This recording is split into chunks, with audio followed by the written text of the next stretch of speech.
We good to go, Sherry? Sherry, are we ready to go? Yeah, I see a note up. This meeting is now streaming live on YouTube. Okay. Yep, Like we're to call- good. We're good. I'd like to call the August 24th regular board meeting to order.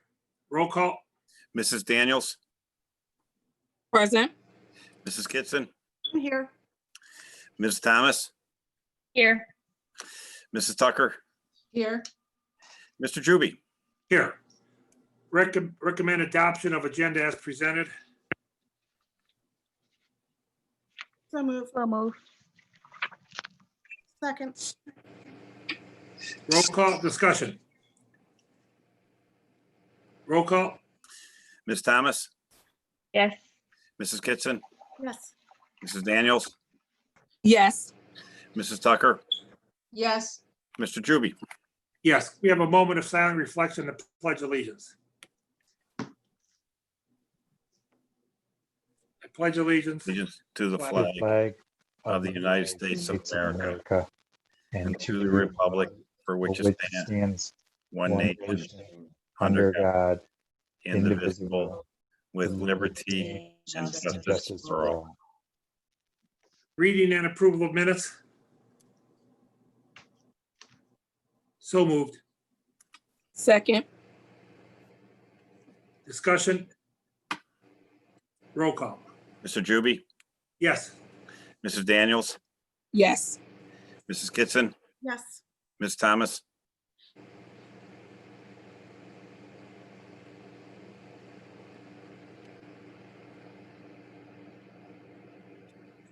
Ms. Thomas, I see a thumbs up for the minutes. Gotcha. Thank you. Mrs. Tucker. Yes. Okay, board president's report. Good evening and welcome to tonight's board meeting. During this unprecedented times, we as a board have had to make very difficult decisions, some popular and some not so popular. The board's decisions are always based on the recommendation from the administration, Cuyahoga County Board of Health, and supported by scientific data. As we move forward, we will continue to adjust our decisions to do what is best for our school community. That concludes my report. Any committee reports?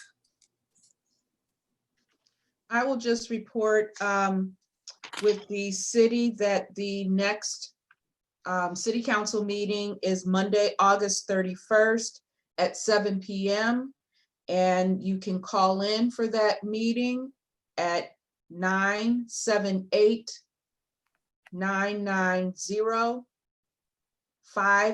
978-990-5000. And the code you need to punch in is 530352. That ends my report. Thank you. Any other reports? Do you have a Cuyahoga Valley report? Their first staff meeting or opening day for staff was on August 17th. Opening day for students was August 19th. On opening day, 655 students attended CVCC. 77% were in person. As of Friday, 70% of the students were in person, 9% were a blended learning, 15% were remote, and 6% were still unsure what type of environment they were going to pursue. We will be having our next board meeting on August 27th. It will be remote. We will be approving a distance learning plan in case CVCC becomes fully remote. And that's the end of my report. Thank you. Any other reports? Yes, I have a policy committee report. Okay. The board policy committee met and approved the new title sexual harassment policies. The new policy outlines what school districts must do if a complaint is brought to the board or school's attention. The Title IX policy is updated to reflect federal law.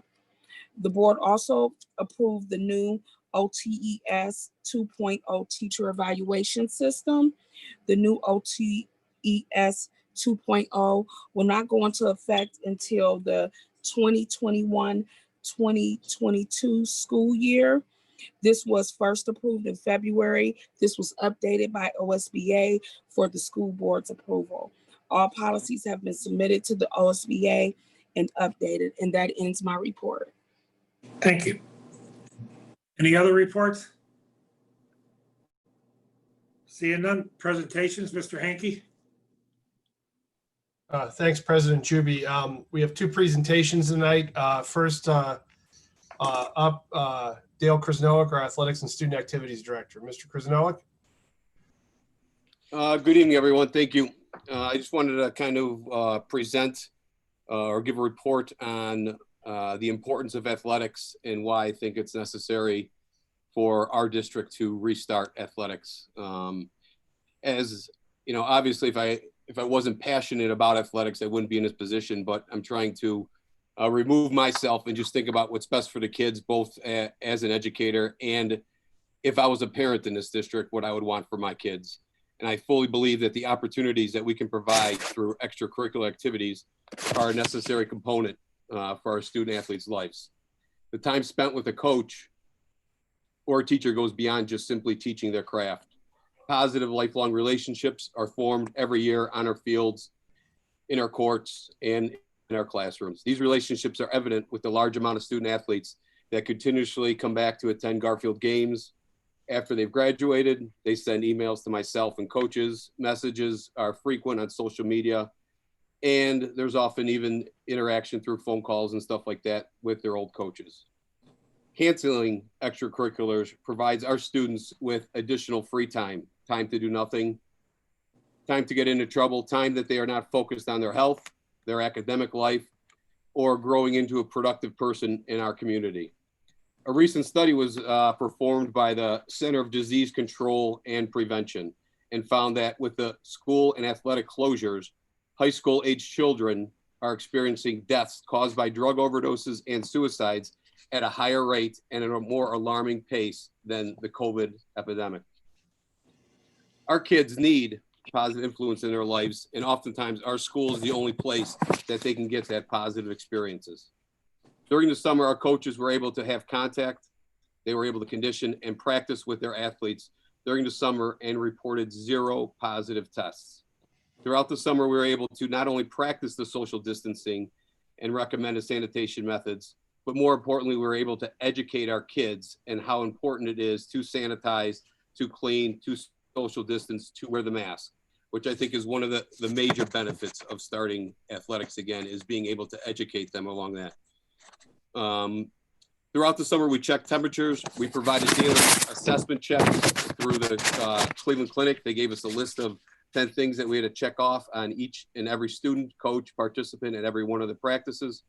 They practiced their social distancing. They provided, I don't know if you can see this, we provided and wore face shields for all of our student athletes. Each team has a different color, so the school is providing that for them. While the whole time we were, sanitizing ourselves, our equipment, and creating a safe environment for our coaches and our athletes to get together and properly prepare for a fall season. When we look at our surrounding Lake Erie League schools, the conference that we're in, the schools we are most comparable with in terms of location, population, and demographics, they are all permitted to practice and compete. Maple Heights, Cleveland Heights, Warrensville Heights, Shaw, Shaker Heights, and Bedford are all currently practicing all of their fall sports and winter sports and preparing for a fall and winter season. With the latest order from Governor DeWine, he believes that high school sports should happen and has given the green light or the recommendation for fall sports to begin competitions on August 28th. With this order, Governor DeWine has also issued guidelines that I know our players, our coaches, our administration, and our event staff will follow to ensure that we have a healthy fall sports season. As a lifelong Garfield Heights educator, coach, and now administrator, I know the value of athletics to our students, the families, and our community. Nothing brings our community together like a successful sports team or a sports season. Our athletes will take all of the necessary precautions to play a sport they love. They want to be here. They're going to do the right things. A sport that teaches them things that they will not learn elsewhere outside of playing with teammates, and a sport that definitely will impact the financial future of themselves. With these new guidelines and additional steps that the Ohio Department of Health, Cuyahoga County Board of Health, Ohio High School Athletic Association, National Federation of High School Sports, all of them have kind of come out with new guidelines to follow to added safety measures, which we are prepared to take. Our coaches have just taken an online COVID course through the National Federation of High School Sports. There's additional measures like individual water bottles, extended sidelines on football fields, no locker rooms, extended timeouts and breaks during competition to sanitize the football, sanitize equipment, sanitize the volleyball. And they've also shortened the halftime, so that way teams aren't going to be using the locker rooms. And then another rule in volleyball was that they were not going to be switching benches, to keep the kids on the same bench, to keep your own belongings right there, right underneath your seat. And the biggest one is limited attendance. And that limited attendance for us is 15% of our stadium capacity, which brings our home stands down to 184 people that would permit, and our visiting stands to 178 total people. So I think with all the safety measures that we are ready to put in place, along with the positive influence our coaches and our administration can have, I think it would be beneficial to our student athletes in our community to restart high school athletics in Garfield Heights. Mr. Cruz, I have a couple of questions. As of Friday, the Cuyahoga County Board of Health is standing by its earlier recommendation that schools in the county start fall classes remotely, even in light of the Cuyahoga County downgraded status. They are also recommending discontinuing extracurriculars during the remote period. And this is what the board was, the recommendation of Mr. Hankey a couple weeks ago was that he was following the Cuyahoga County Board of Health with the remote learning plan. While we are remote, we will be discontinuing extracurriculars. And I had a couple questions I asked Mr. Hankey if we could discuss today. One is, how many of the districts in the LEL will be remote for the first 9 weeks? And secondly, there was a concern that even from our staff, that they did not want to come into the building and work remotely from an empty classroom. They wanted to stay at home. They felt safer. So I'm really having a problem with allowing, I don't understand why we're allowing the extracurriculars while we're remote. So, and why we're no longer following the Cuyahoga Department County Health guidelines. Thank you. Dale, you mind if I jump? Yeah, go ahead, jump in first. The Cuyahoga County Board of Health leadership team meets with all of the area superintendents every Friday. When they initially came out with their recommendations, they seemed to us to be adamant that sports should be discontinued. Within a week, their stance changed to, we will help you if you open up sports. But again, we're remote. And as far as I know, Cuyahoga County, as of Friday, says if a district is remote, the extracurricular should not take place. And also, if you could let me know what districts in the LEL are remote and practicing. I know Brooklyn will be starting remote, and they will be suspending their extracurriculars when they start their remote. Thank you. Excuse me 1 minute, Chris. Go ahead, Joe. Ms. Kitson, can you let Mr. Hankey finish his whole report, then you could jump back in, please? The Board of Health did tell us, that continues to be a recommendation, but they understand that there is certainly a value in restarting athletics, but they recommend that we don't start athletics. However, they understand where we are and they understand why people are restarting athletics. And they said they will help us with that. Within the Lake Erie League, and again, I'm looking at the schools in there, and the only one I don't know for sure is Lorraine. But I do believe that all of them are starting remote. I think Lorraine is all remote as well. Okay, thanks, Dale. All of them except for Lorraine are practicing sports. Lorraine is, I believe, just in golf and tennis, unless they have also changed their mind as of this date. They have not. And as far as and this really has to do with the teaching staff, if they're required to report to work or not. I heard back from all the LEL superintendents, and it's split right down the middle, 4-4. Cleveland Heights is not requiring teachers to report. East Cleveland is. Shaker Heights is not. Maple Heights is. Warrensville Heights is. Bedford is. Lorraine is not. And as of last week, we are now not. We are giving people the choice. To kind of expand on that, that original order from the Cuyahoga County Board of Health was made in conjunction with Governor DeWine's original order that mandated COVID testing to all prep sports, high school sports, college sports. Since that original order came out, DeWine has amended his order, and the mandatory testing, which had to take place 72 hours prior to a high school event or a college event, is no longer in place. He eliminated that order from the state. One thing I'd also like to add that there are schools, there are 649 schools that have committed to play high school football in the fall in the state of Ohio. Last year, there were 709. So there's only 60 schools currently in the state of Ohio that have not committed to play high school football. And those are basically your major cities, your Cleveland Metropolitan School District, Columbus School District, Toledo. Those are the school districts. And realistically, outside of those, your major cities, there's the school district that is not allowing fall sports are there far and few between. I have a question. So you said that the season is set to begin August 28th. That's 4 days from now. With our athletes haven't worked out and practiced in 2 weeks, are we, if we were to allow extracurriculars to continue, have we thought about what conditioning and safety would look like, and have any of the schedules, has the LEO changed any of the scheduling, like made less games or less traveling, or have they tried to make any accommodations other than like the in-home business to be more safe? Yes. There's kind of multiple parts of that question. The season is supposed to start August 28th. Obviously, we're not in position to do that.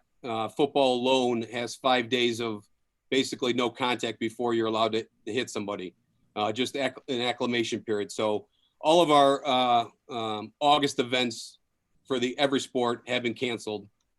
The LEL we are the only school that, or I say us and Lorraine, only schools that have had to cancel events in the LEL. Unfortunately, what the LEL did, our league, was they moved the league schedule. Instead of playing weeks 4 through 10, they moved the league schedule up to play 1 through 7 or 1 through 8.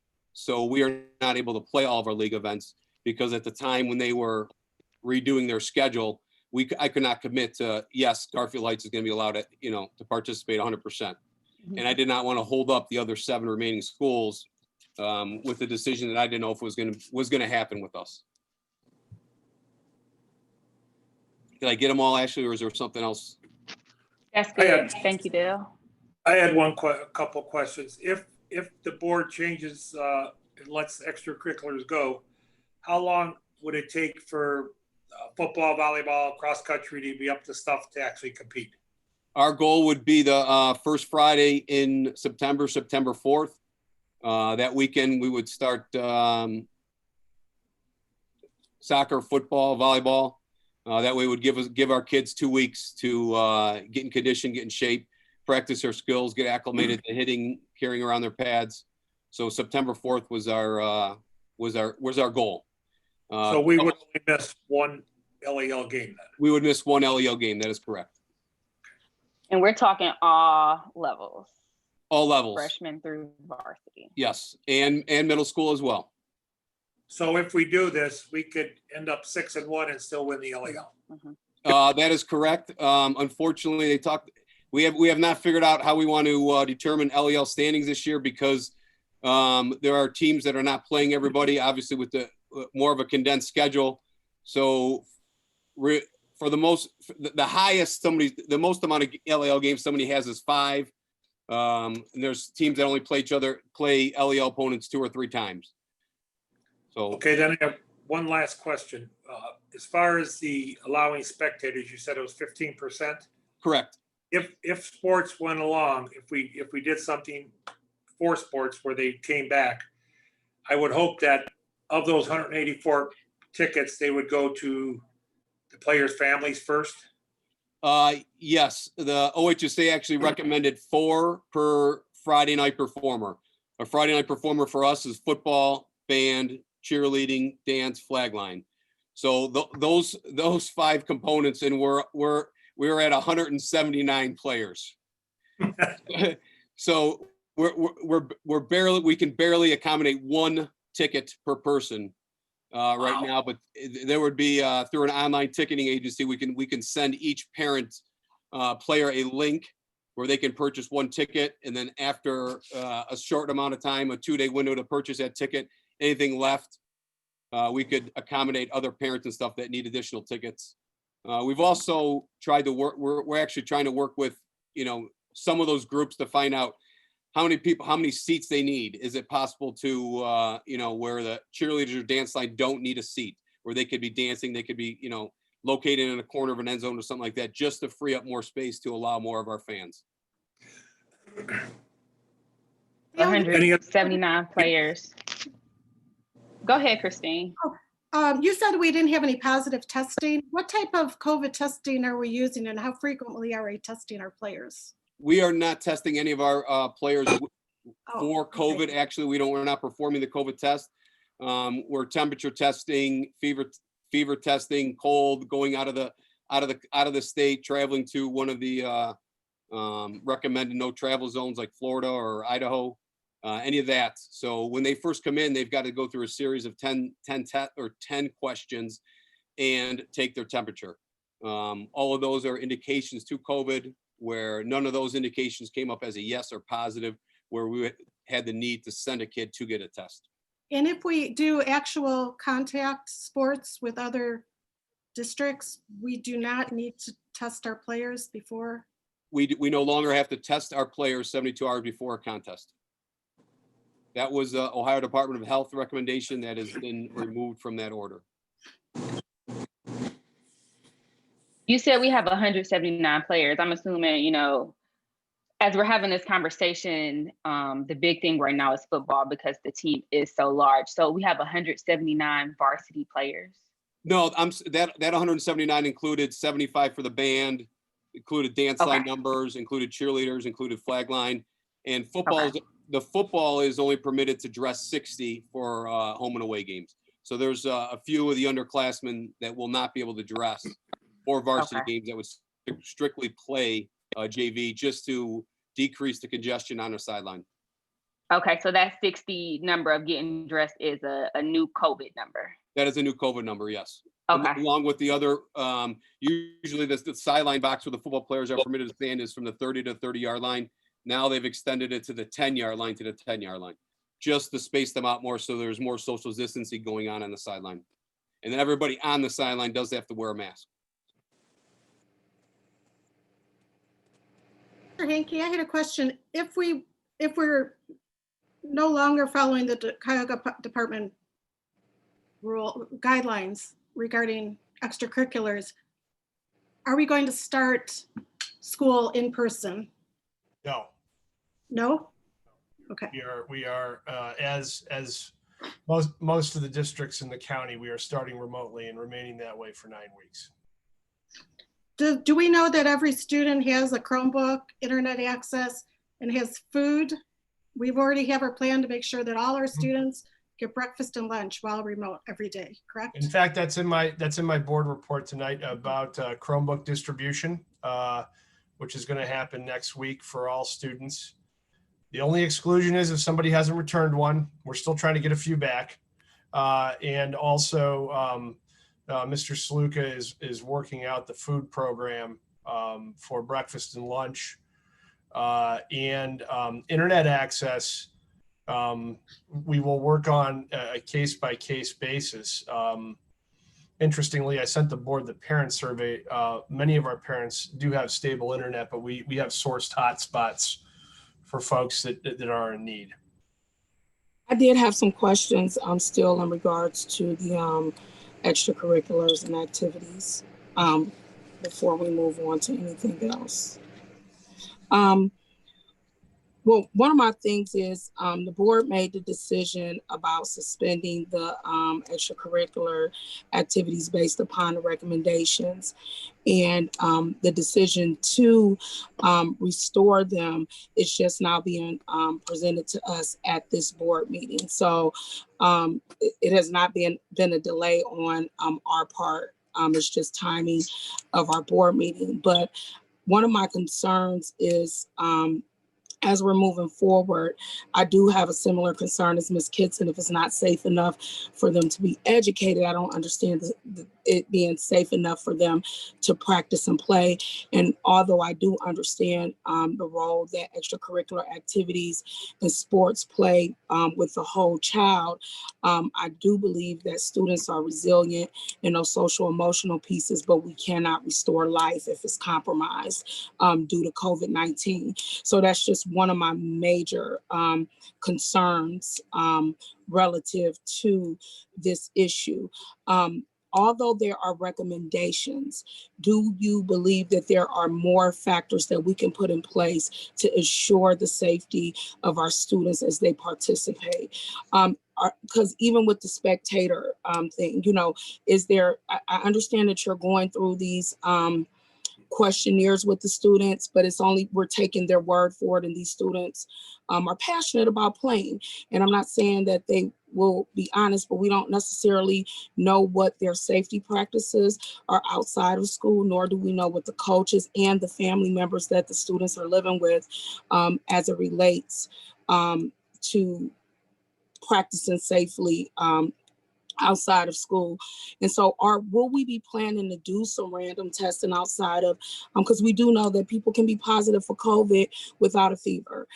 So without these signs showing up. So will we be taking some extra measures to ensure that the wellness and safety of our students? I just do not want, and our staff members and our coaches, because that is very important. And even now we're talking about including the community into this by offering spectators to participate in this process, which I wasn't even aware that was even on the table. So now we're bringing in a community component, student component, staff component.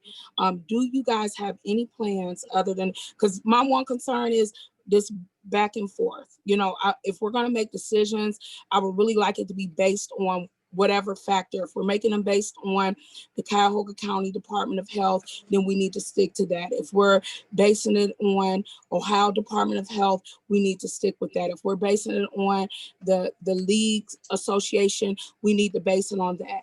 But it's very hard for me to make a decision based upon the health department, and then now you guys want us to come back and make a decision contrary to what they're recommending at this time. So if that is my decision, what are we doing to ensure the health and safety of now my community, because we're inviting them to these games, the students and the staff? Well, a couple things. I mean, all the districts in the county, I'd have to look. I mean, most of the districts in the county did shut down sports completely, and then most then brought it back,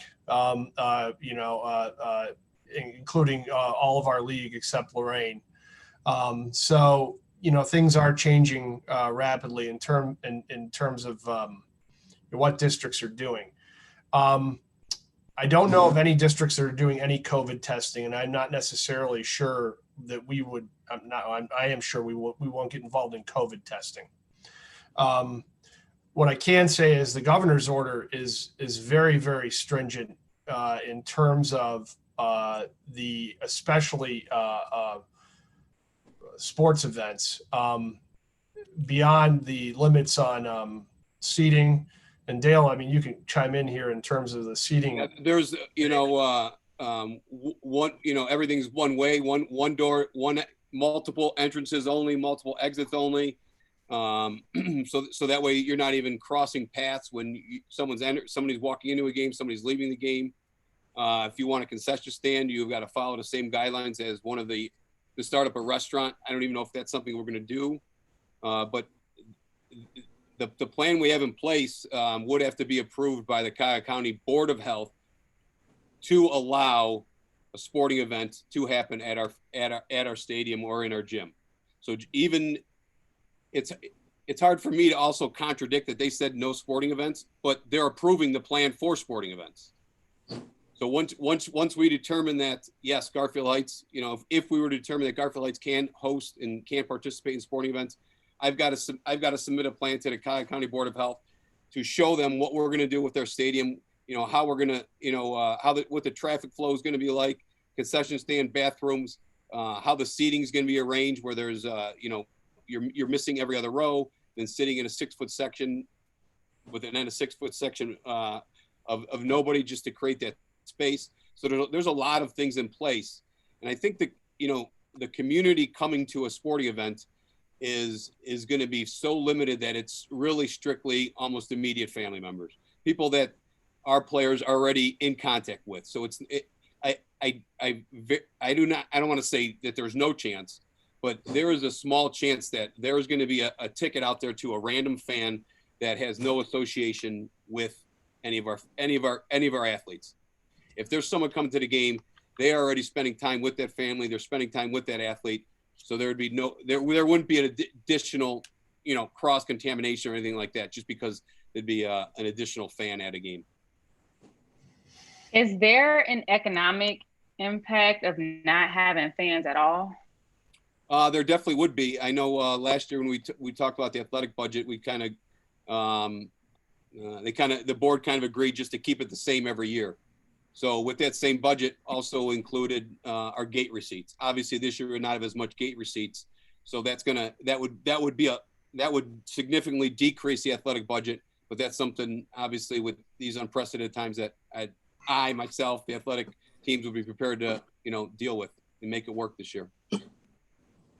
Does anyone have to sign a waiver? Are the students signing a waiver, or the staff, or anyone Yes. participating, saying that the district, the Board of Education, is not liable for anything? We already have that waiver in place. We created about a couple weeks ago. So it's on my computer. As soon as you guys vote yes, then I'm sending it out. But it's already in place. Was this a waiver created by our council or the athletic association? Legal counsel. Legal counsel. So my only question is, moving forward, what would you guys be basing your recommendations as far as extracurriculars upon? Will it be the governor's decision? When there's a conflict between what the governor's saying and the Cuyahoga County Health Department, Ohio Health Department, and the Athletics Department, who's going to carry the weight for Garfield Heights City School District in our decision making? Well, I think that's, and I'm not trying to dodge the question, Mrs. Daniels. I think it's actually depends on what it is, a recommendation versus an order. The Cuyahoga County Board of Health does have the ability to create an order. They have not done that. They have created a recommendation that they again, as Dale said, then they came out and said, okay, we'll help you. The governor did create his recommendation as an order, but it was a proactive order, meaning that's not really a legal term, but basically meaning you could decide to open sports still under local control. My view is to try to give the Board of Education the best information I have based on all the government entities, and also, quite frankly, where things are in terms of the community as we move forward. We are going to have to also keep in mind that, if there is an issue, if there's a positive COVID test, that quite frankly may shut down an entire season. And it has already in other districts. So I think student athletes and parents have to be mindful, as we all do, of how we are conducting ourselves both on and off the field. That is another letter that I prepared already. Once I get Superintendent Hankey's approval, just to send out to the parents about how important it is to, follow the recommendations that, it's not just their son or daughter, but it's an entire team, an entire season that is, depending on their choices outside of the practice or the game settings. And what about the other extracurriculars? Are we restoring everything else? We are, we are restoring everything that's possible to be restored. There's obviously clubs and things that we're going to try, as we said before, we're going to try some virtual things anyway. The things that may take place in person in the schools will have to be virtual, but I believe, Dale, everything else is we're recommending to go ahead forward. Is that correct, sir? Yes. I have a question. The board was presented with the resolution to cancel extracurriculars based on the Cuyahoga County Department of Health. The resolution tonight rescinds that and doesn't give the board any more input. It allows Mr. Hankey to decide when to allow extracurriculars. And I, as a board member, am confused when my vote is needed and when it's an administrative decision. And if it's an administrative decision, that is fine. I don't know why the board was presented the resolution to cancel the extracurriculars. I know we did have to approve the remote learning plan by law for the ODE, but I'm really confused sometimes. I can help you out there, Christine. It was probably an oversight on my part that even became on the board agenda. As far as I'm concerned, anything that the school district with the students is that, in my opinion, and I've been on the board 17 years, sole discretion of the superintendent. So I apologize if there was any confusion. It should have never been on the agenda a month ago, but it's on the agenda tonight. And in order to correct it, we have to rescind what we passed. So I take full responsibility for that. And I'm very, very sorry, but I still believe the superintendent runs the school district and this is part of his job. And I'm sure he would never put anybody in jeopardy of health or anything if he didn't feel he could run it safely. Thank you. Any other questions for Dale? Okay, moving on. Yeah, Mr. President Juby, Yeah. real quick. Dale, you'll probably see Dale disappear since this presentation's over. So, Okay. Is that Thank time you, to go Dale. now? Yeah. Oh, I thought Thank you, Dale. I thought you were voting on it first. No? no. Nope. Thank you, Dale. You're welcome. Have a good night. Okay, Mr. Hankey. All right, Mrs. Pillitz is here. As we talked about, I believe at the last board meeting, she's going to give a special education update. Thank you, Mr. Hankey. President Juby and the board, I would like to present our template for our remote learning plan that I had discussed at the town hall meeting a couple weeks ago. I wanted to share that with the board so that you can see what our families and parents will be going through with their teachers to figure out how their students will be receiving their special education services remotely. So I'm going to share the screen. Okay. Hang on one second.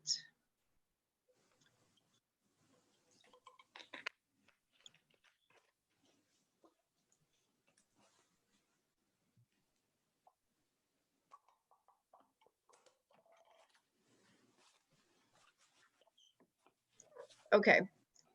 Can everybody see my screen? Yes. Okay.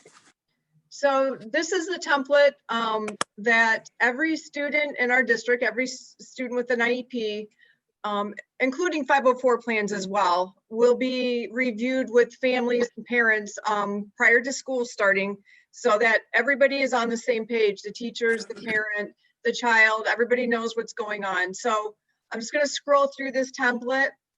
So we have the parent, the intervention specialist, student, the younger students obviously may not participate, but some of the older students may want to. And then any other team members, whether they're counselors or therapists that the students work with, they can also be part of this as well. So the summarized parent and team input regarding remote learning. So that will be, you'll be discussing things like your priorities for your child. What worked in the spring, what didn't work in the spring, what type of technology may you need or materials may you need in order to support your child learning remotely. Those are the types of questions that you can review, that you will be reviewing in your meeting. Once again, these will all be remote meetings. And then summarizing each goal. So the goal, for example, if you had reading, how will that goal be addressed? How often will that goal be addressed? Who's responsible? And then how is the data collected for that specific goal? So some of the examples of how the goal will be addressed may include things like co-teaching. If the student is receiving services in a co-taught model, that could be listed there. Perhaps small group Zoom sessions, that may be listed there. Recorded lessons, that could also be a possibility. And then the frequency will be how often in the days, as I had previously said. So that would be for every goal. So some students might have one goal, some have 3, some have 5, some may have 10. I put 5 in here in the template just to kind of show you an example of how this will work. Important links, that may be a link to the Google Classroom that the teacher has set up, a Zoom classroom, a Zoom meeting that the teacher has set up. So that way the family will have the link right there in this plan. And so if they need to, they can just access this plan and click on the link to get to their classrooms. Detail accommodations and other supports that are necessary to access the instruction and materials being made available during this time. So that would be all of the accommodations on a student's IEP. So there's a section that says accommodations, and that spells out like maybe small group instruction, small group testing, extra time, tests read, things along those lines. So that would be an area in that box that you'll discuss as well with your intervention specialist. And then any other, if applicable, list other supports or activities that will be provided. That could be specific study strategies that your child uses. Perhaps they use Beachbrook or Guidestone. They can list that activity and support there as well. And then the last box is the plan for the teacher-parent consultation. So this will be very important for parents and intervention specialists to develop together so that each one of them, they know when they can talk on the phone, when they can do a Zoom meeting for any concerns that either one may have. So this will be how the parents will communicate and how the school will communicate with the parents. So this will be the plan that will be put into place for every student. And we're planning on getting these finished by the start of school. So we have a lot of work ahead of us. It's not exactly an IEP meeting, but it is developed off the IEP. So there's no amendments or anything like that. This just provides the parents and the teachers with kind of a game plan with their students. Does anybody have any questions? Ms. Pellets, approximately how many students do we have on IEPs or 504s that this remote plan will have to be completed for? Mm-hmm. We average anywhere between 700 to 800 students in our district on IEPs and 504 plans. So I'd have to look at the exact number with how many students moved out of the district, how many may have moved in, things along those lines. And then they will continue to have their annual IEP meetings, any revisions or modifications, their ETRs, if it's time for a reval, all that will still happen. This is just an extra measure to ensure that our students, teachers, and families are all on the same page as we begin this remote environment for the first part of the year. Exactly. Very well said, Ms. Tucker. Thank you. Yes, this is not a replacement for an IEP or an ETR. This is just an extra that provides, confidence in, the parents and the student on how they will get those services. I was asked a lot of questions about services in the spring, and all of our students received their services in the spring, but this will provide the parent with more detailed information on exactly how that service will be provided to their child. Almost like a roadmap for them. Exactly. Thank you. I have a question, Ms. Pellets. Will there be any in-person instruction in the first 9 weeks? So right now we are looking at the possibility of some of our related services as in-person instruction. But right now I'm working through those details with our Teachers Association, and we have to figure out our safety protocols that would be in place, and as well as what, if the families really do want to come in person and receive services. So obviously the option will be remote services, but we are looking at that plan as well. Thank you. As it relates along the same lines as Mr. Juby, especially like with our multi-handicapped students and things of that sort, if the parent is not comfortable bringing the student in the building due to health, reasons, will we be required to get services to the family in their home or somewhere else outside of the school to ensure that we meet the requirements of their IEP? Or would that weigh on the family to get them to the building if we have it accessible? Right. So our remote learning does not have home access. Our services do not provide home access in a remote learning style. However, there might be something that could be worked out where, we also will to receive their services face-to-face, but it's really on an individual basis since every student is different, but we are not providing services within the home.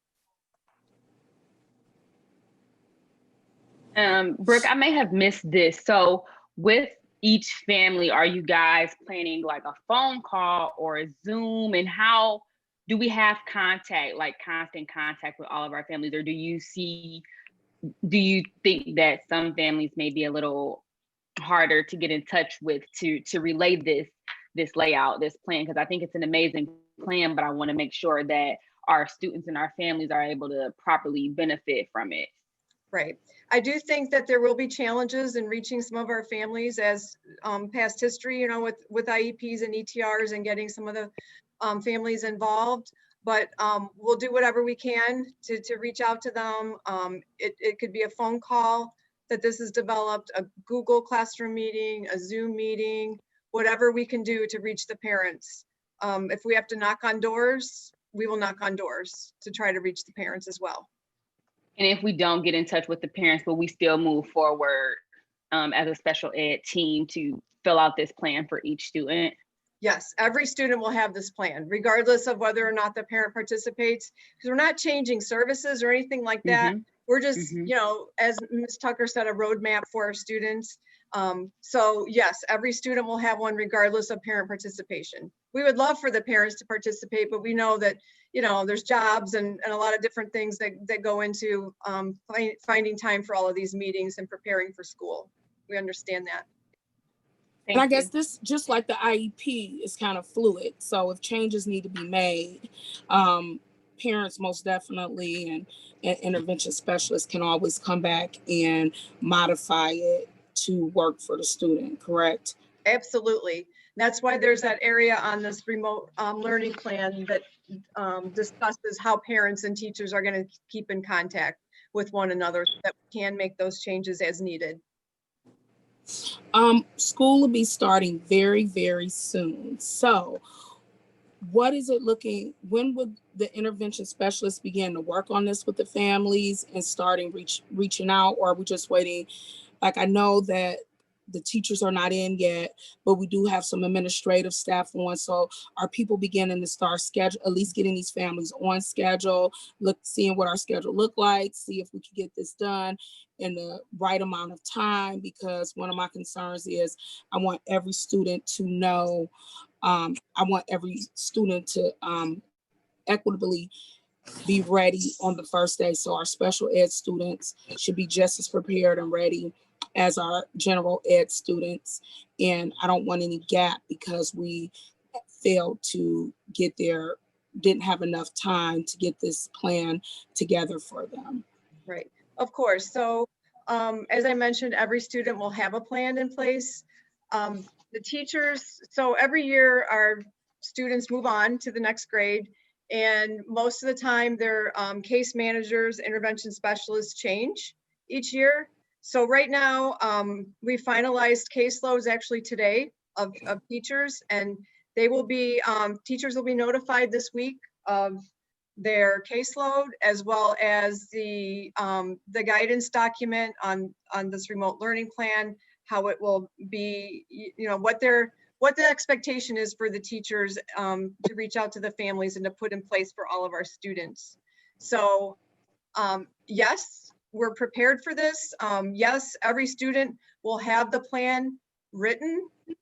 I can't promise that every family, depending on schedules, will be able to participate right, you know, before school starts. But definitely, if they want to participate, we will definitely, you know, actually whatever's convenient for them and the team, really. So it's, you know, there's a lot of variables, but every student will have one by the time school starts.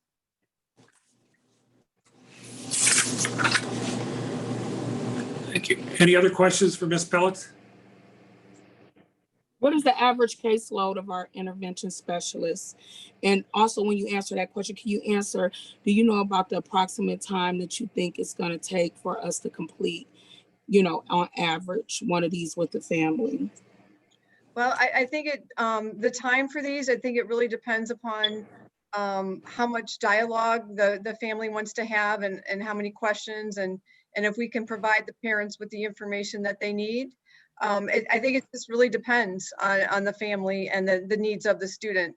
You know, some of our students have very high needs and very many services. So those meetings may take quite a bit longer than other meetings. So it just depends. As far as caseloads go, so our students with high needs, those caseloads are typically around 10 students. Some of our students, some of our intervention specialists that are in co-teaching models, they vary anywhere between like 10, and I know the high school has as many as 22, 23. The state limit is 24 for that age group. So it just really depends on the services and what, you know, what age of the child is. I had a question with regards to the educational process and the plans. Are the 2B, the 3B aides going to be assisting with the development of the plan or working with the students remotely? Yes. So each one of the 2B and 3B aides, they were sent their assignments on Friday. And so every one of them has an assignment to whether it's with one of the special education teachers or with our intervention specialists that do co-teaching that can help with providing, whether it's, you know, making copies, preparing lessons, participating in Zoom, all of those different things. Yes, their schedule has been put out. Great, thank you. Thanks. Any other questions for Ms. Phillips? Seeing none, thank you very much. Very Thank you. informative. Thank you. Oh, Mr. Hanky. Oh, thanks, Mrs. Pillets. You're Oh, used. I Thank thought you were you. raising your hand to be called on. Oh, thank you, President Juby. Okay, superintendent's report. Thank you, Mr. President. With just over 2 weeks to go until we officially start the 2020-2021 school year, I would like to begin my report this month by extending my gratitude to the Board of Education, the administrative staff, and everyone else who has worked extremely hard to ensure success. The first day of school for students will be Wednesday, September 9th for grades 1 through 12. Kindergarten will begin on September 14th and 15th. All classes will be remote for the first 9 weeks ending November 6th, with in-person learning in the second academic quarter starting November 9th. The restart to in-person learning is dependent on guidance from the Ohio Department of Education, Ohio Board of Health, and the various government agencies that we were mentioning earlier. Please keep in mind that class schedules are currently being finalized for remote learning and for our Bulldog Digital Academy. We anticipate schedules will be distributed either this week or during Chromebook distribution next week. A great deal of time, effort, and energy has been invested in this process this year to ensure the optimal amount of practical learning for our students. On behalf of everyone in the Garfield Heights City Schools, I appreciate everyone's patience as we work through this process. Parents and students should take note that the distribution of Chromebooks and learning materials will take place on Monday, August 31st and run through Friday, September 4th. Each school building will be arranging for pickup of the Chromebooks and all materials needed for both remote learning and the digital academy. Please stay tuned to all of our media outlets for your student-specific pickup date and time, and there will be multiple pickup dates and times for each building. The district recognizes that mental health is very important at all times, and particularly for our students during this season of adjustment to new routines. The Garfield Heights City Schools works with outside agencies to provide counseling services for students and families on a regular basis. The services are effective, and if you are in need of such resources, you are encouraged to please contact your child's home school building for more information. As a desire to a resource for our health of our students' whole being, the district is working on a plan for distributing breakfast and lunch at each building during the remote learning period. Be on the lookout for information about pickup times, since that information will be forthcoming. And some final news, and once the official launch of the 2020-2021 school year is underway, the Garfield Heights City Schools will recommence the strategic planning process it intended to kick off last year before the coronavirus pandemic began. More information will be forthcoming for the safe, secure, socially distanced, and community-based strategic planning process so that we can successfully plan for the future. All the best to our staff, our students, and families as we kick off this school year. Thank you for your continued flexibility, patience, and support. Thank you, Mr. President. That's the end of my report. Mr. Hankey, I do have one question, and I don't know if this is the right time to ask it, but sure. When we start back remotely, how do we assure that our students are getting a full day of instruction from the teachers? Do we have anything in place? Yes. So the teaching parameters and also the platforms that we use in the spring, Zoom and Google Classroom. Administration has the ability to quote unquote walk the virtual halls. So as teachers are teaching, they're able to pop in and out of classrooms to ensure that effective instruction is taking place. Teachers are unlike in the spring, teachers will be working their contracted day, which is 7 hours and 40 minutes, and we'll be working a full schedule. And we will be monitoring progress to ensure that students and teachers are interacting effectively, and there's effective lessons. Thank you. I have one last question then. As far as the grading goes for the students, it won't be like this past spring where it was a pass-fail.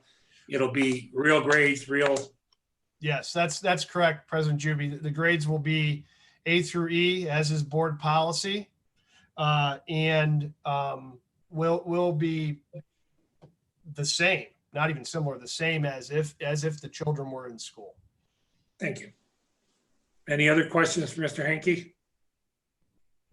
Yeah, I have a few questions. I know you mentioned schedules being handed out next week.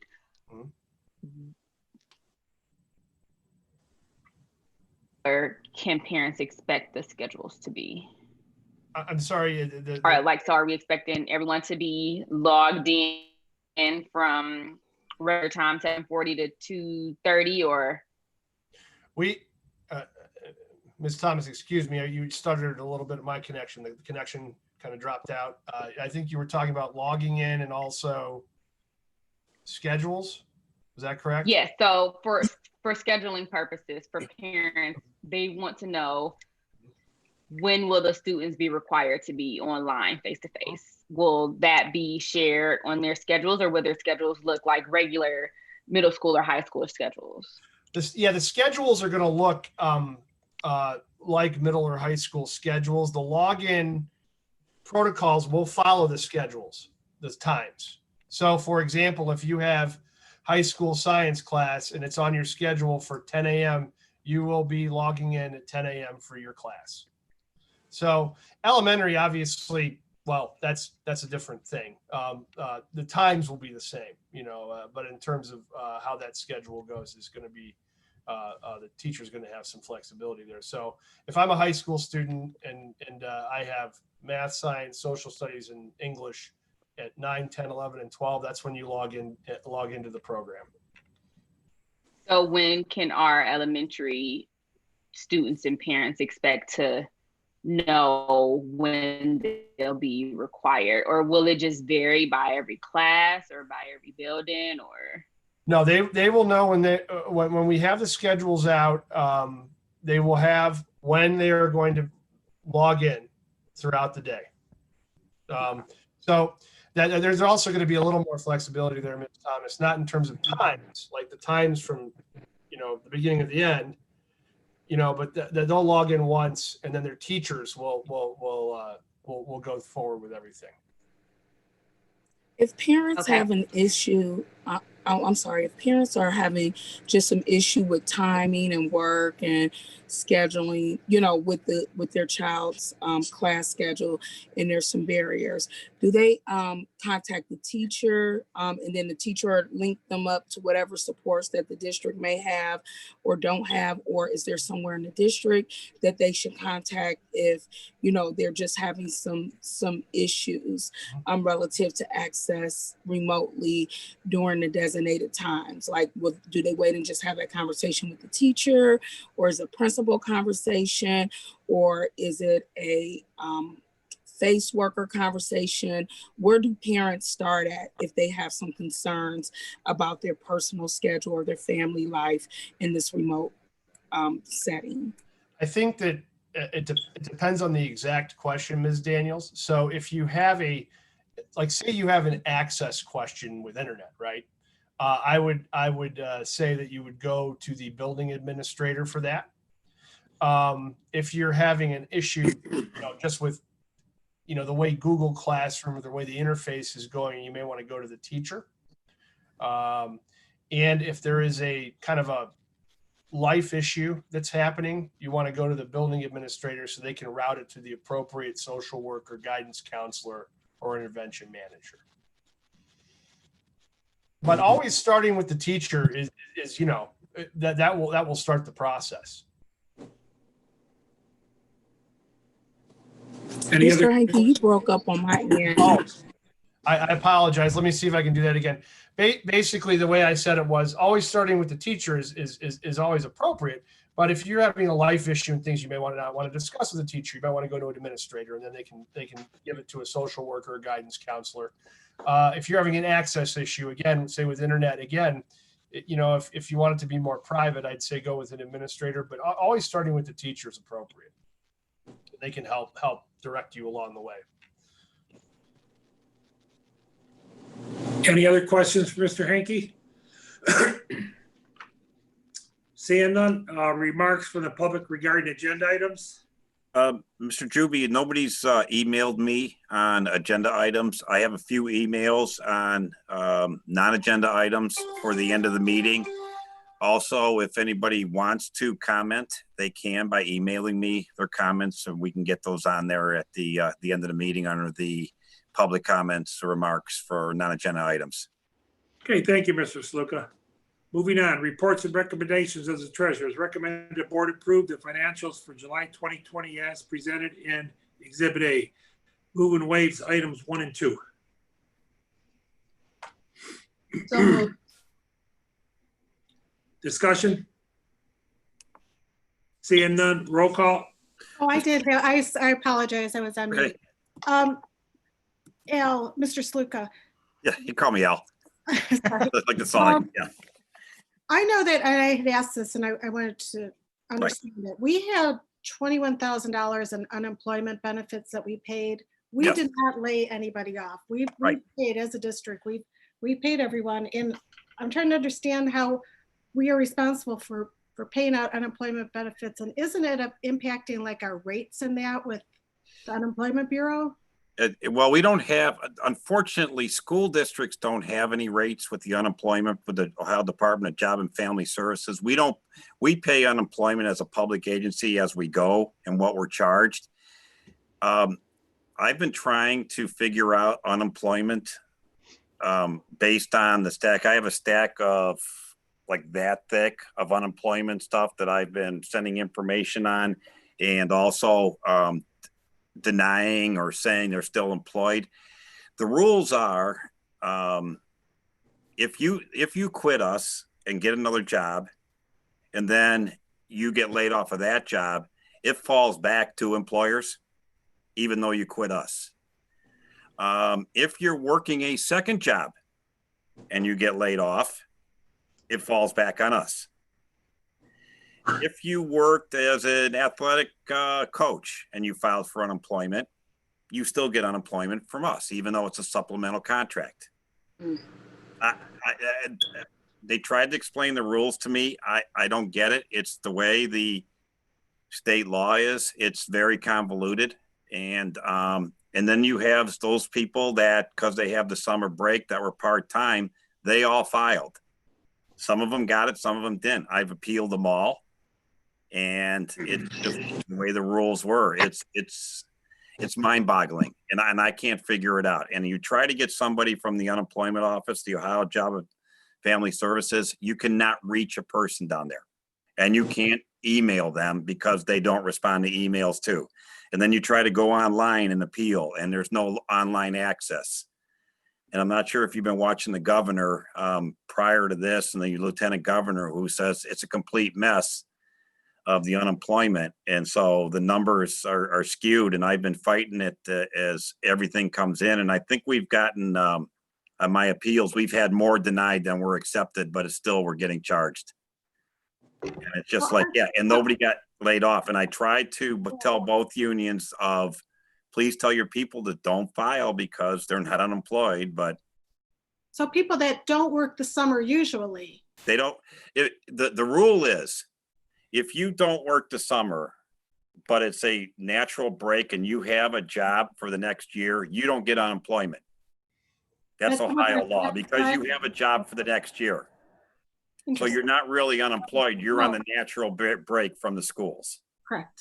So exactly, but you still have those lower end people that still file. They file because they thought they were out of work since March, and they've told unemployment they've been out of work since March. But they've been getting. And then I file in and I tell unemployment they're still working, and unemployment goes, okay, you're still being charged. I appeal, and they go, well, that's the way rules are.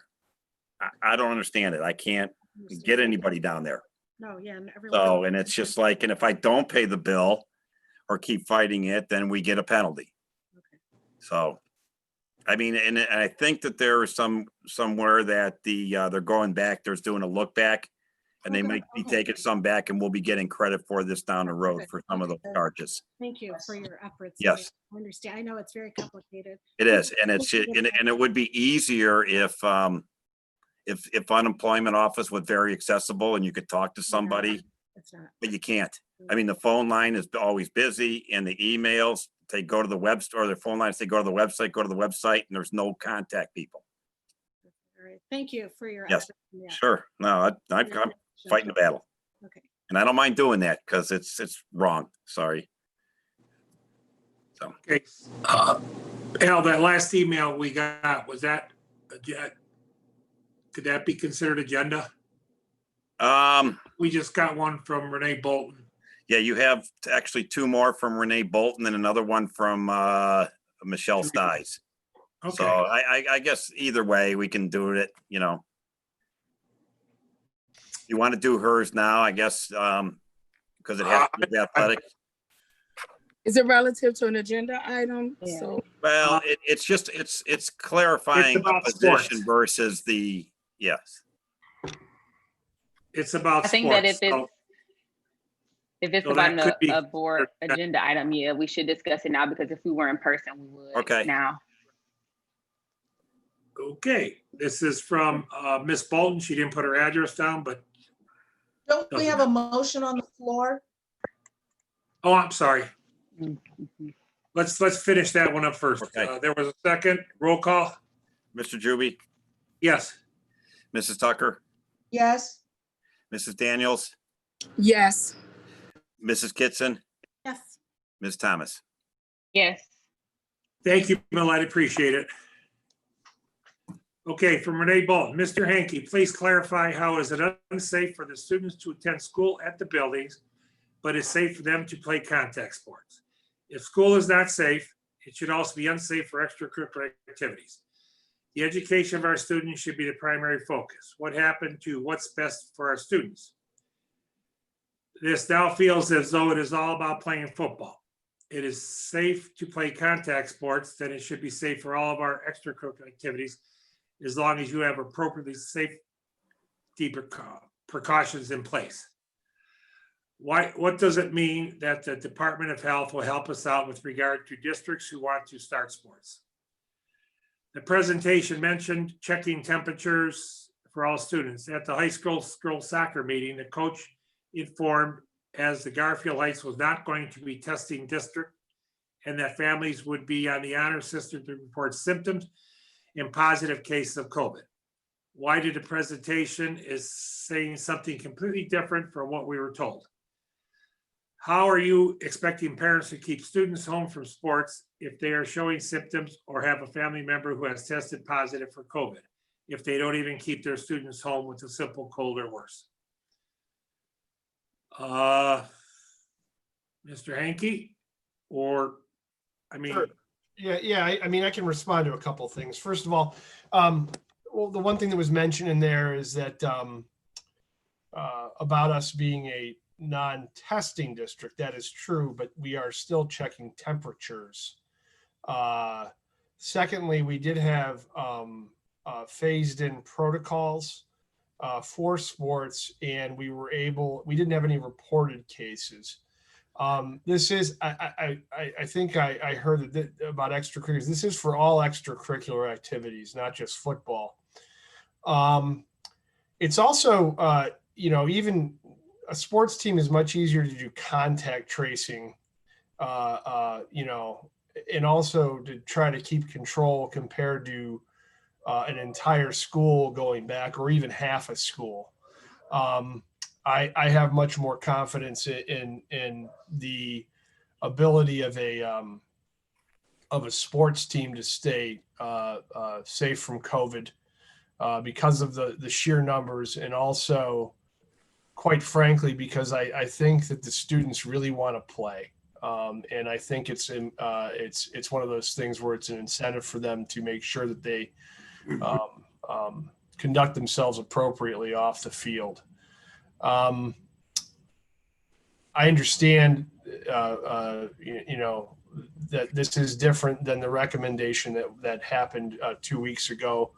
Quite honestly, I think myself and most, if not all of the superintendents in this county have changed direction and have started allowing sports based on the fact that we believe we can keep the students safe.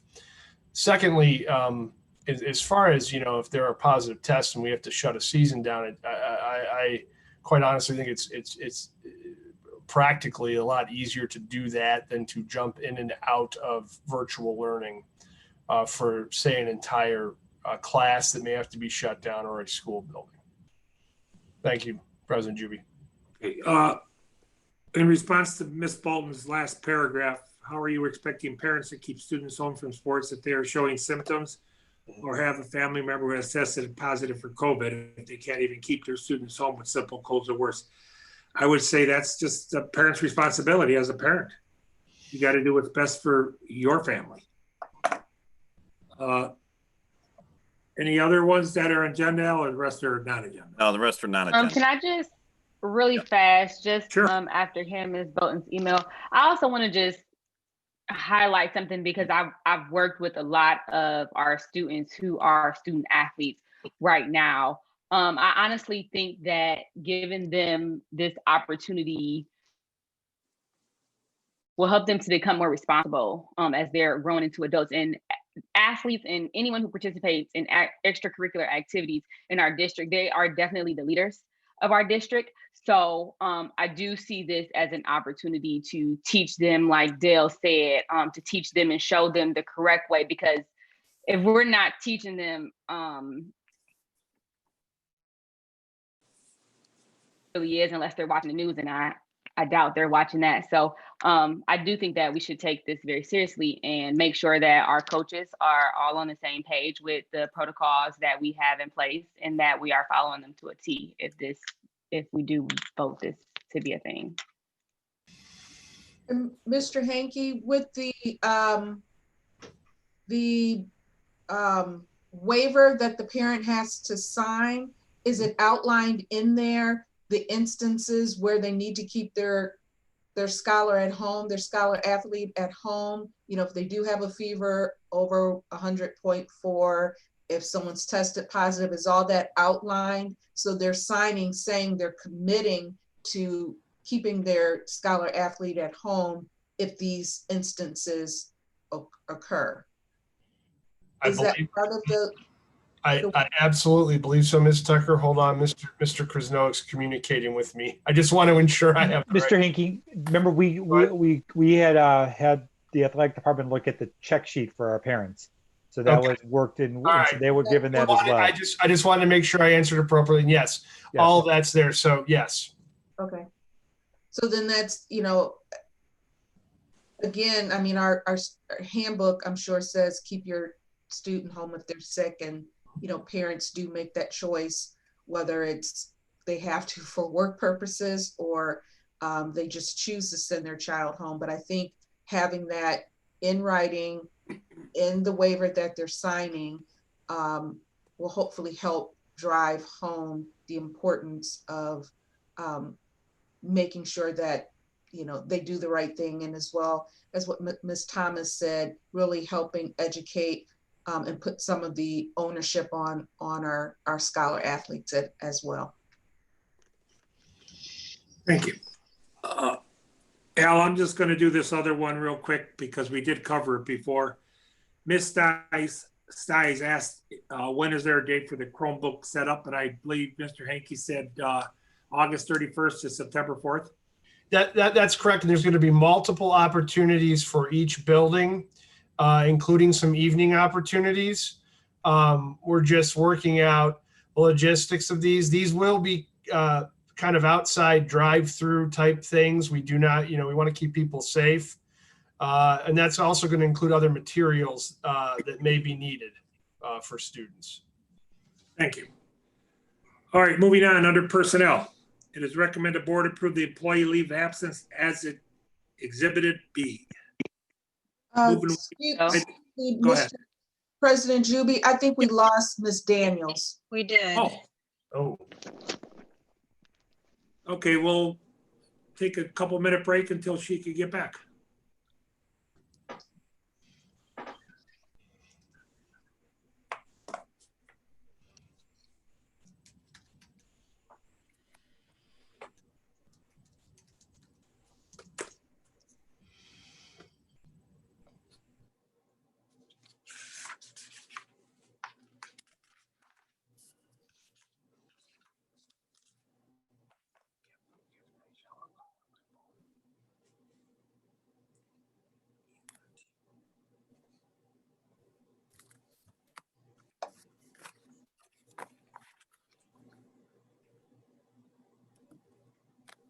I'm going to try and call Ms. Daniels now. Here she comes. Here she She's comes. back. Yep, internet kicked me out. Welcome back. No problem. Okay, under personnel, it is recommended the board approve employee leaves of absences as presented in Exhibit B. move and waive items 3 through 17.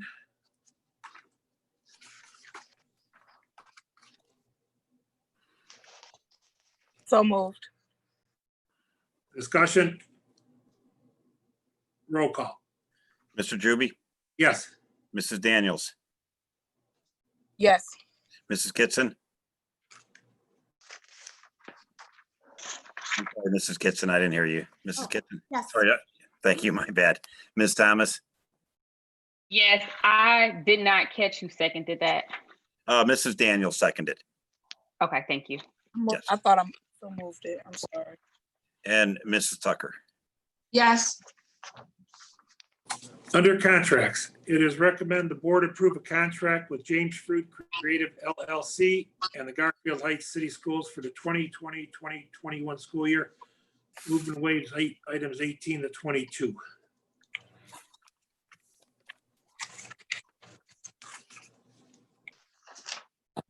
So moved. Discussion?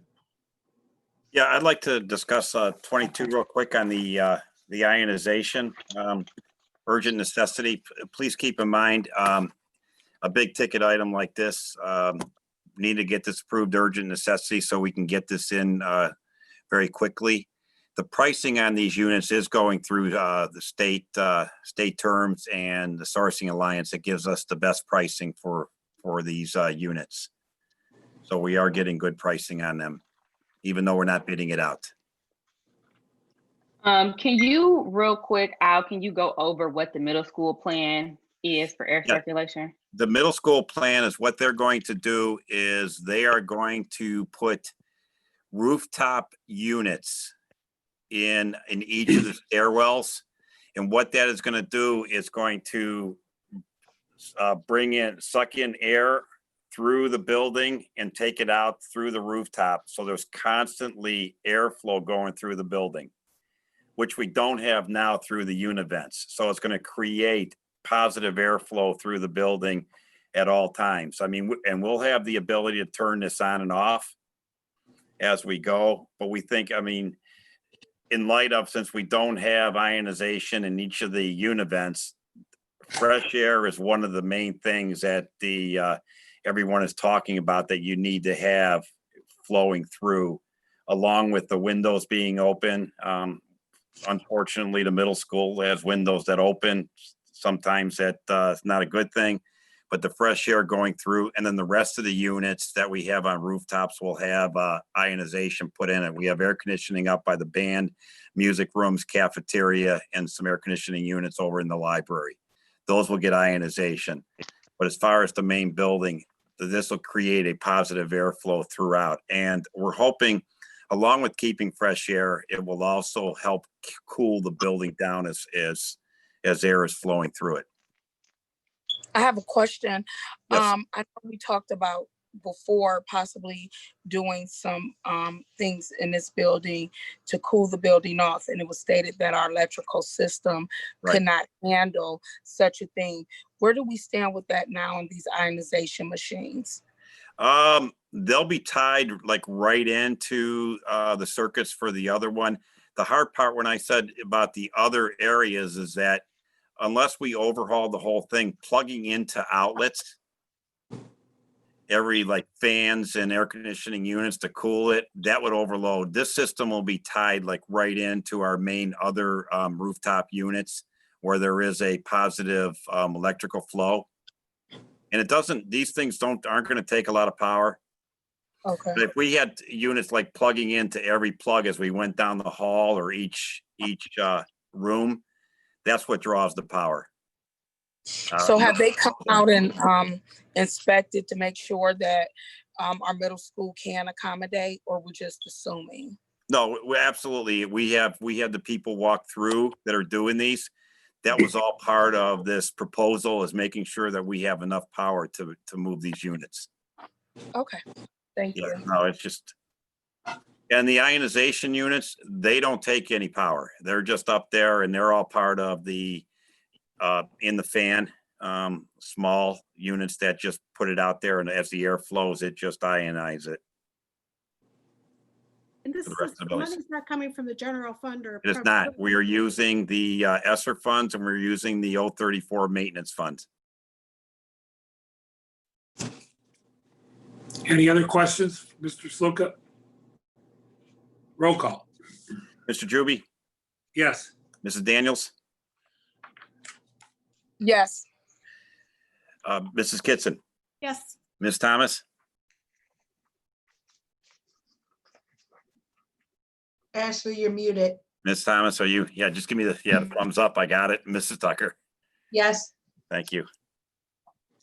Under miscellaneous, item 23 is recommended that the board rescind the in-person suspension of extracurricular activities, co-curricular activities, including sports activities, and authorize the superintendent to modify as needed. We'll take this one separately. So moved.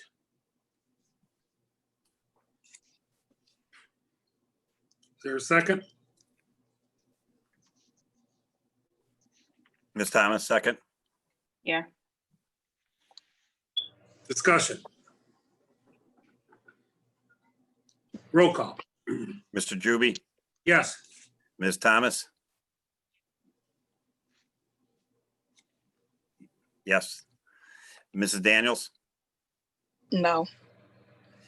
Mrs. Kitson, no, Mrs. Tucker, yes, Item 23 passes 3-2. Item 24 is recommend the board approve the bus routes and stops for 2020-2021 school year and authorizes transportation supervisor and or superintendent to make minor adjustments for reasons of safety and or expediency as presented in Exhibit F. Move and waive items 24 to 27. So moved. second, Discussion. yeah, can I, I'm going to quickly jump in the bus routes. Thank you for the input, board members. Just for the general public to know that each bus has been configured to meet ODE recommendations where it's every row, but one person per row. We have X'd out seats, so we go window, aisle. So the maximum we will get on our 85 passenger bus is 26 students. So the routes have been configured to ensure that we can get everybody to school on time. Unfortunately, to do that, we need to move out to the 2-mile legal limit. But they will see as we get out to on the bus, one per row, aisle, window, all the way down to each side. And we will only be sitting family members together, so they choose. But we will mandate one per row. We will mandate masks, and we will be asking the question about COVID symptoms as they enter the bus. And these buses, after every run, will be sanitized. After every run. so, Mr. Sluka, how many runs would it take to get everyone, for instance, to the middle school? We'll need 7 buses for the middle school. Will they all run at one time? Yes, they will. They'll all run to different stops. Got Yep. it, okay. So then they Are would we, bring kids to the middle school, go back, get They'll go cleaned back, up. they'll get sanitized, and then they'll go, if they need them, to other spots. Like, we'll send 4 buses to CVCC. They'll come back, they'll get sanitized, and then do a run. Okay, Middle school, if we need them for other runs, they'll come back, they'll get sanitized, and then we will start that run. thank you. been working with CVC transportation so far? Actually, it's gone pretty good. Let me just say the first day of student social distancing from each other was a little bit of a challenge for administrators. But we think we came up with a plan to keep them from standing around. As they come there, they will load up, they will get on a bus. Once the bus is loaded, they will leave. They won't wait for the other buses. Then we'll keep going. So they're not standing. The good thing is every student was wearing a mask. The bad thing was they were not within 6 feet of each other, which kids tend to do. So we've worked through the kinks, and I have not heard, I listen to the radio every morning. I've not heard of any issues. So it's been going really good so far. Melissa, do we have cameras on the buses? Yes, we do. Okay, so we could always do We it. have, just for the general public, we have 4 cameras per each bus. So we have every angle. So the students aren't able to get away with anything. So Al, will the bus driver, he is responsible for enforcing the social distancing and the mask? On the bus? Well, we Yes. have the bus driver, plus we will have bus aides Okay, to help out and ensure, yes. With less students on the bus, you'll have, I think, less annex when kids sit next to each other. They tend to get a little rambunctious versus everyone to their own seat. And okay. Al, what happened? I'm sorry, go ahead. no, go ahead, Mr. Juby. What happens if you have little Johnny that refuses to follow the rules? I know in the past with the general bus policy, he was given like 2 warnings and then like a 30-day Yeah, suspension. from the bus. we will, we're trying to keep zero tolerance. It depends what little Johnny does. Okay, But they'll get written up and right now, it goes to the parent. But depending on what he does, I mean, there's some things, if little Johnny doesn't have a mask, we will have masks on the bus. But if little Johnny comes every day with no masks, then it just is, there's an issue. And, you know, little Johnny's, the hard part is fooling around on the bus in this age of social distancing and COVID. I think we're gonna have a less tolerance policy on that than just. Yeah, I'm sorry, Mr. Slicker, President Juby, just to chime in, you know, it's like sports too. CVCC is a really important program, and it's up to all the students to keep themselves safe and apart from each other so they can continue the program. It offers a lot of great opportunities for our students. We really want to make sure we keep everybody safe, and that's going to be up to everybody. Sorry, Mr. Slicker, didn't mean to. No, that's okay. That's exactly right. That's what we're trying to get across. I do have one question. How many students have been impacted by the change up to the 2 miles? That's a good question. I am not sure on that, Mrs. Daniels. Can I get back to you? I don't want to give you a number right now. I don't know. Okay. What it is, And I guess it went from a, right.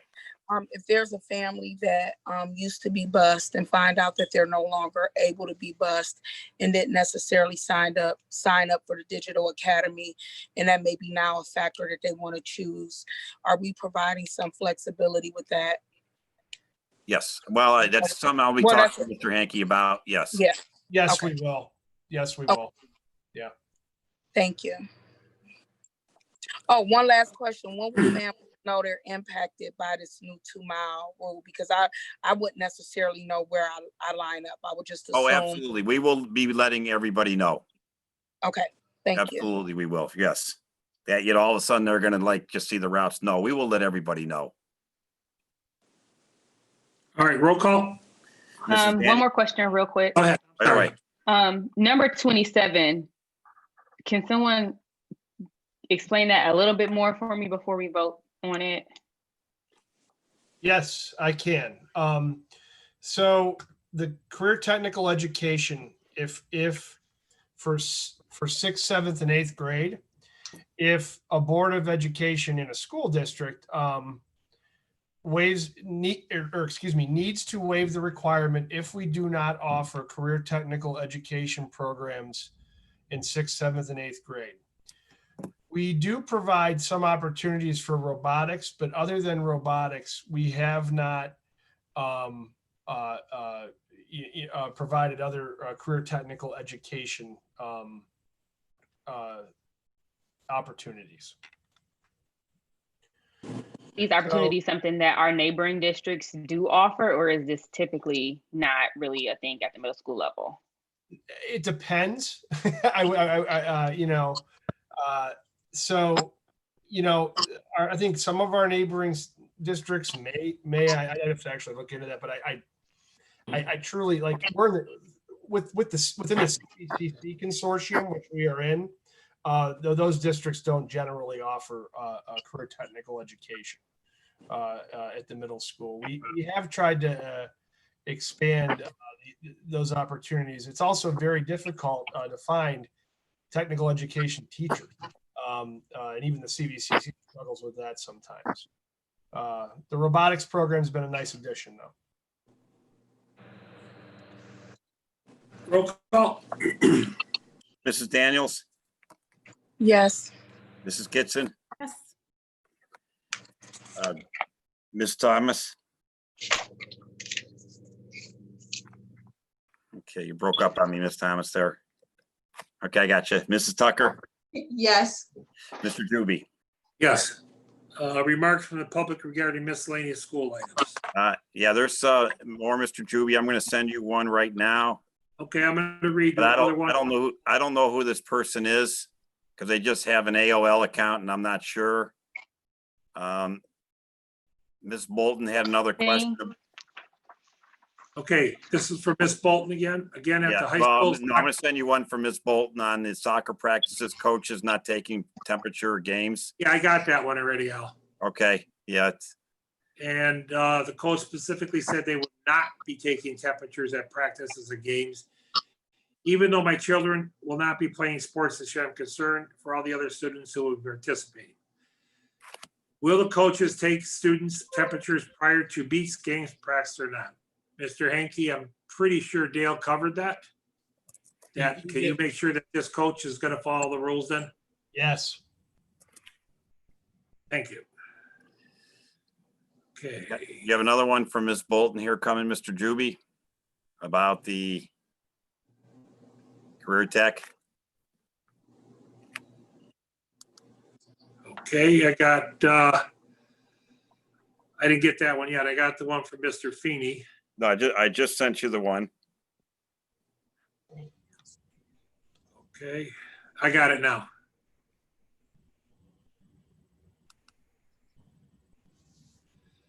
Why is this being discontinued? As a parent, this has been the utmost importance in helping my students get exposure to options that may not be needed, that may not need to include colleges. It is discouraged that this education is being discontinued. All right, I'm sorry, President Juby, is he talking about the career technical education? I'm guessing. Yes, she is talking about career tech. Oh, it's not being discontinued. It's the same as it's been the last few years. Every year the district has to do this waiver because we don't offer a comprehensive program. I did get some clarity from Mrs. Reisland, Ms. Thomas, just so you know that there are some districts in CVCC that do offer a comprehensive career tech program. So.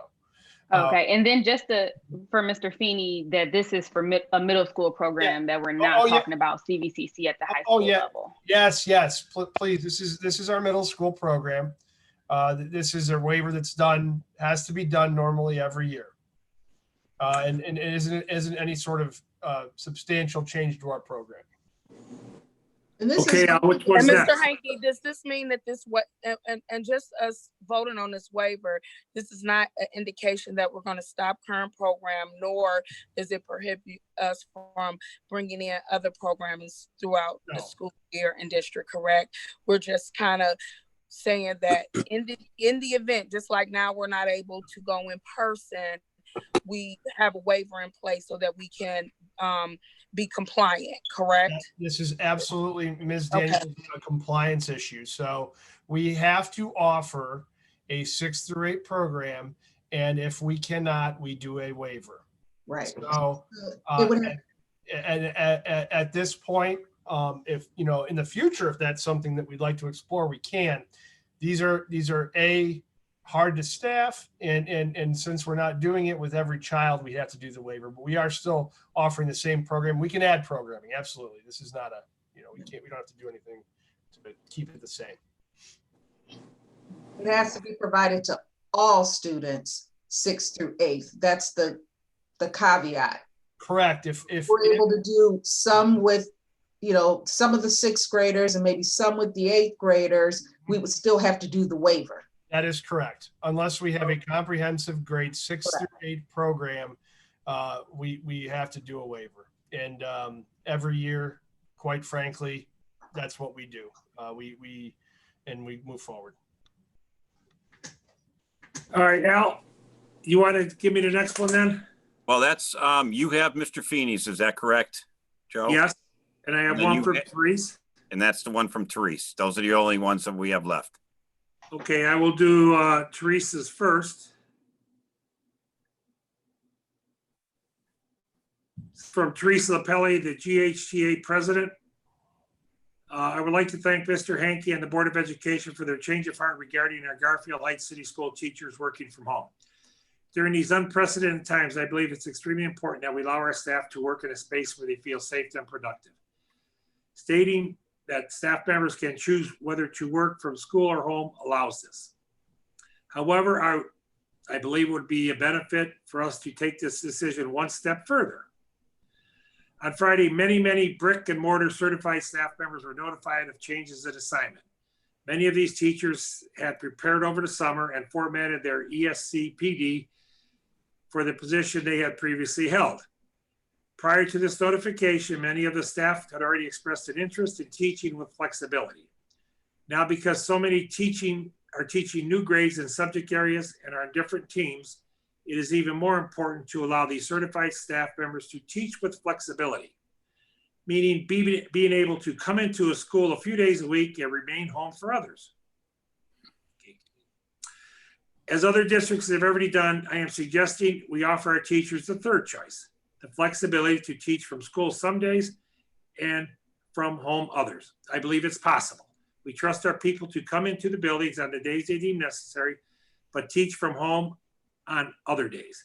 Some may choose to be at school every day. Others may choose to work from home every day, but many more have asked for the flexibility to make the choice.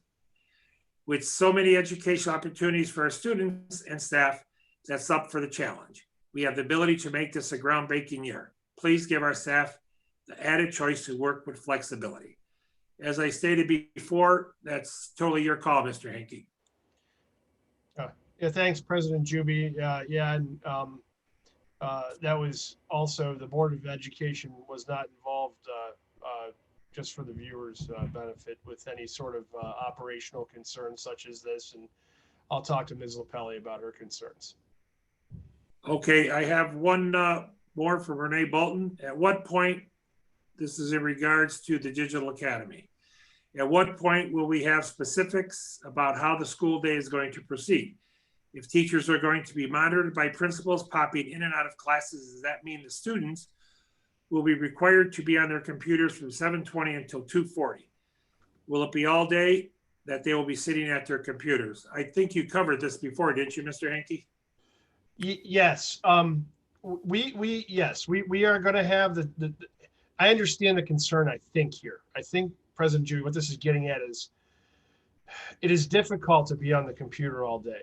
However, we want to ensure that we are offering a very robust education. So we want to make sure that the students are indeed working on the computer so they can get their classwork. That doesn't mean they're going to be receiving direct instruction, quite frankly, every single minute of the day. That could mean that they be working in a breakout group electronically. So, it is going to be a multifaceted approach. However, given the fact that we had, in the spring, we had a program that I don't, this one's going to be a lot more robust, and the students are going to need a lot of help as they ramp up moving into the fall. That was a long way around, Mr. President Juby, but yes, they will be on during the school day. Thank you. Okay, our last one is from Mr. Feeney, to whom it may concern. My wife and I have always been great supporters of the Garfield Heights school system. My wife graduated from Garfield Heights High School, along with our son, who is also a graduate from the high school. Also, currently, our daughter is in the 11th grade. We support all students and sport teams, no matter if we're able to attend the games or not. It has come to our attention that Garfield Heights School Board is not allowing our sports athletes to hold conditioning or practices right now, but other school systems are allowing their students athletes to do so.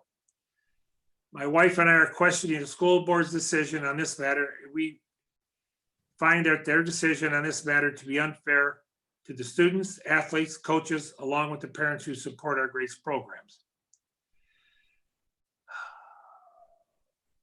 My wife and I would like the reasonable response as to why our student athletes are being punished. And I'm not going to say the next word because it doesn't belong in there. Like I stated before, many other schools are allowing their athletes to hold practices. We understand that COVID-19 is a problem, but it appears to only be problems within our school system.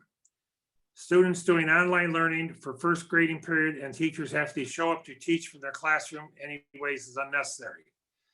Students need to interact with their peers and in doing so, learn life skills by attending school studies.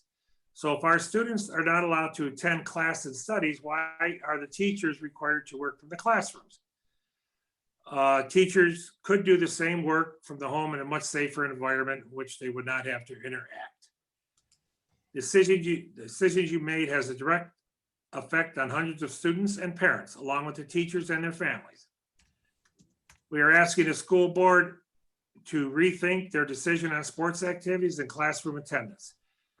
We are concerned parents would like our school board members to seriously think about,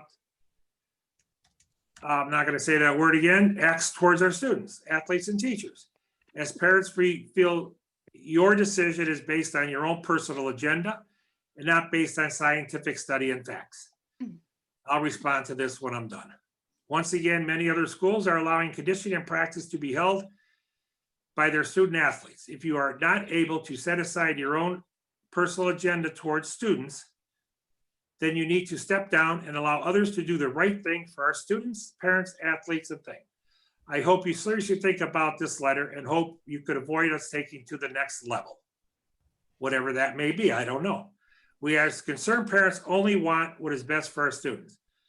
Well, Mr. Feeney, you sent this email at approximately 7:33 as we received it. I believe we passed everything to reinstate sports prior to that. So I think your email was not necessary. And as far as the few words you used in there, I take umbrage to it. I think you're way off base. And if you want to take us to the next level, go at it. I'm sorry. I just, this letter was uncalled for. This board has no personal agenda. I'm sorry. We're there for the students, athletes, the teachers, and everybody else. And I'm sorry you feel that way. And that's it, Al? That's it, Mr. Juby. Thank you. Does anybody else have any comments? Ashley? Oh, go on, Ashley. I'll go after you. Just real quick, I was looking online. Can we go through our board meeting dates for the end of the year real quick? Yes. Oh, actually, President Juby, also, I apologize, and maybe Mr. Salukin can chime in. We'd like to recommend, if possible, we have worked out logistics to have the next board meeting in person, but broadcast live. So it will be closed to the public, but they can participate in the same way at the Little Theater, right, Mr. Saluka? That is correct. That would be, so we would have our September work session and regular meeting at the Little Theater. Okay. Way to have it at the cafeteria where we could have a portion, just like I guess what we're going to be doing for sports. For, The hard part of that is getting a camera to capture everybody in like one big picture. We don't have a camera that can like pan out. We think at the Little Theater, if we go up in the booth and then aim it down to like the stage, we can capture everybody in one big screen. That's the reason we're not having it at the board office, because we can't really capture the whole group in one shot. That's kind of a little bit of our issue. For 14th for a work session and 21st for a regular board meeting? Correct. Yes. And that'll be at the Little Theater, correct, Al? Yes. Thank you. Okay. Mhm. And thank you, Al, October. for making those recommendations that we have recommended to you guys at our last special board meeting as it relates to bringing the meetings in person and broadcast live. Mm-hmm. Yeah, it's not a problem. Thanks for your patience. We needed to get everything together. Okay, and I think the October meeting was the 12th. Is that correct, Al? Yes, the regular meetings. No, the regular meetings, is it the 12th or the 19th, Mr. Juby? I thought it got switched earlier in the year to the 12th. I will double check and send something out to everybody. Okay, and then November should be right on schedule, the 18th. Right. I'm sorry, 16th. The 16th, And right. The 21st. 21st. And then for the rest of the year, let's just plan on a work session the Monday before each regular board meeting. Okay. Is that okay with everybody? Mhm. All right, the next special board meeting will be September 14th, the work session at the Little Theater at 6 p.m. Mm-hmm. Yes. Okay, motion to adjourn. At So moved. second, Second. roll call. Mrs. Kitson, Yes. Mrs. Daniels, Yes. Ms. Thomas. Yes. Mrs. Tucker, Yes. Mr. Juby. Yes. Once again, Sherry, thank you. Appreciate it. Thank You you. can take us off live now.